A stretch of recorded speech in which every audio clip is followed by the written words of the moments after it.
Donc en fait ça c'est le téléx que va envoyer Klaus Barbie suite à la rafle des enfants d'Isieux. Le plus jeune avait 4 ans effectivement et après jusqu'à 17 ans, puis il y avait du coup ici les accompagnateurs qui étaient des adultes. 78 ans après la libération du camp d'Auschwitz, le travail de mémoire se poursuit. En septembre 2022, dans un sondage de l'IFOP paru dans le journal du dimanche, 80% des jeunes considèrent que c'est un crime horrible. En revanche, 10% d'entre eux considèrent que c'est un crime parmi tant d'autres dans l'histoire de la Seconde Guerre mondiale, 3% une exagération et 1% une invention. À Lyon, comme de partout en France, cette histoire de la déportation a eu lieu. Nous sommes donc allés à la visite de ces lieux de mémoire dans ce dernier long format d'Ethyl-Hostie. Les jeunes croiraient de moins en moins à l'existence de la Shoah. Devant ce lycée, tous sont unanimes. On a beaucoup étudié quand même en histoire et je sais pas, il y a beaucoup de preuves donc j'y crois. Le fait que ça nous soit enseigné dans les programmes scolaires déjà très tôt, le fait que ça se soit passé directement chez nous, je pense qu'on a cette conscience-là déjà.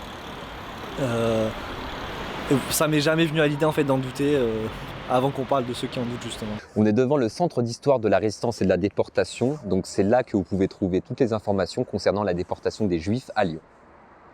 Nous disons, le manchot la serre dans ses bras 2 fois. Le fantôme n'est pas bavard. Les bombardements sont massifs. L'abbé est nerveux. Aujourd'hui, c'est un lieu de mémoire de la résistance et de la déportation. Mais en 1943, ces locaux abritaient la Gestapo lyonnaise. Ce n'est pas le seul endroit où la police secrète du parti nazi s'est installée à Lyon. Durant cette période, résistants et juifs sont traqués systématiquement. Après l'armistice, Lyon est considérée comme une ville refuge pour les Juifs. Mais tout change en juillet 1942.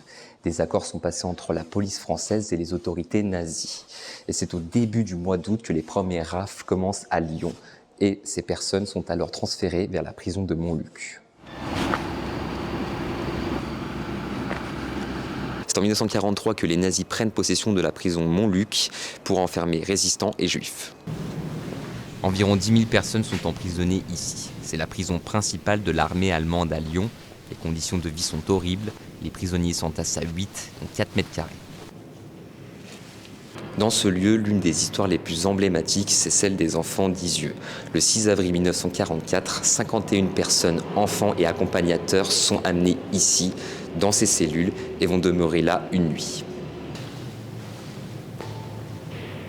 Donc ils vont passer une nuit ici, la nuit du 6 au 7 avril 1944, avant d'être transférés à Drancy, puis déportés par le convoi, la majorité, parce qu'ils n'ont pas tous été dans le même convoi, la majorité déportée par le convoi 71 du 13 avril 1944.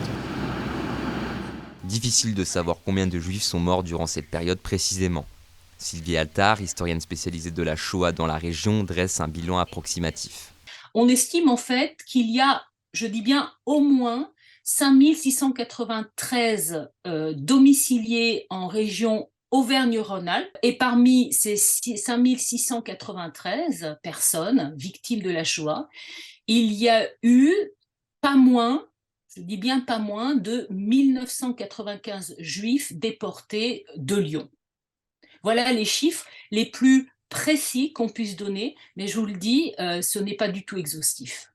Selon l'historien Serge Klarsfeld, sur les 320 000 juifs établis en France avant 1940, environ 74 150 ont été déportés.